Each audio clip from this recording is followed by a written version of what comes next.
godzinę śmierci naszej. Amen.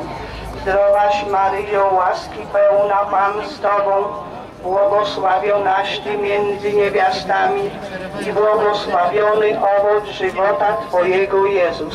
Święta Maryjo, Matko Boża, módl się za nami grzesznymi, opisuje teraz tutaj i w w godzinie gazecie jak się panu coś naszej. nie podoba, Amen. to w ogóle niech pani Zdrowaś komentuje. Maryjo, łaski pełna, Pan z Tobą, Trzeba pani wszystko w głowie, niech pani błogosławionaś posłucha. Ty między Codziennie przychodzi mi się Jak to dobrze, podoba. to Nie, no okej. niech pani nie No to okej, żartuje. dobra. Pokazuje pani materiał przeciwko dzisiejszemu rządowi. Módl się za nami grzesznymi. Pan se zalemany wojuje z krzyżem. Z krzyżem wojuje. Zdrowaś Maryjo, łaski Ale pełna, właśnie, że ja nie, właśnie, że ja nie boję, pan za krzyżem. między niewiastami i Pan mnie nie filmuje, mnie to pan nie filmuje. W jakim celu, no? Ludzie nie słuchają i oskarżają pana. Proszę pani, odpieprzcie się ode mnie.